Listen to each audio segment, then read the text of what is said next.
மார்க்கெட்லேருந்து வாங்கிட்டு வந்த முருங்கைக்கீரை பூவை இன்றைக்கி சமைச்சிடலான்னு முடிவு பண்ணியாச்சு.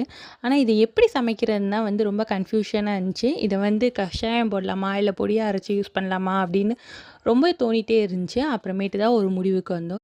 முருங்கைக்கீரை பூவை கடுகு, வெங்காயம் அண்டு பட்டை மிளகா போட்டு சும்மா தாளிப்போம் அப்படின்றது தான் நினச்சிருந்தேன்.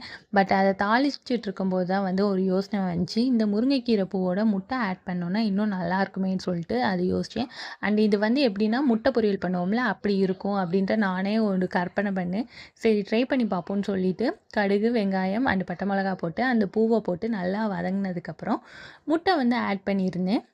முருங்கைக்கீரை பூவோட அந்த முட்டை ஆட் பண்ணும்போது அது டேஸ்ட் டிஃப்ரெண்ட்டாக அப்படிலாம் எதுவுமே தெரியலை. டேஸ்ட் வைஸ் பார்க்கும்போது நல்லாவே இருந்துச்சு. அப்போ தான் நினச்சிட்டேன் நம்மளே ஒரு ஜீனியஸாக இருப்போமோ அப்படின்னு நினச்சேன். அண்ட் இது யூடியூப் இதிலே பார்க்கல. நம்ம தான் ட்ரை பண்ணி பார்ப்போம் அப்படின்னு ட்ரை பண்ணி பார்த்தது. ஆக்சுவலி கூகுளில் நான் சர்ச் பண்ணி இந்த முருங்கைக்கீரை பூவை எப்படிலாம் சாப்பிட்லாம் அப்படின்னு சொல்லிட்டு அவங்க நிறையா போட்டிருந்தாங்க. இதை கஷாயம் வச்சு குடிக்கலாம். அண்ட் இதை நல்லா காய வச்சுட்டு பொடி பண்ணி அதை நம்ம தண்ணி சூடான தண்ணி இல்லை தேன் அது கூட கலந்து சாப்பிட்லாம் அப்படின்னு நிறைய டிஷ்ஷஸ் போட்டிருந்தாங்க.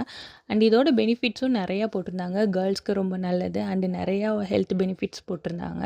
அண்டு முருங்கைக்கீரை பூ எங்கே கிடைச்சாலும் மறக்காமல் ட்ரை பண்ணி பாருங்கள். இன்றைக்கி ரைஸ் மில் போகிற வேலையெல்லாம் நிறையா இருந்துச்சு.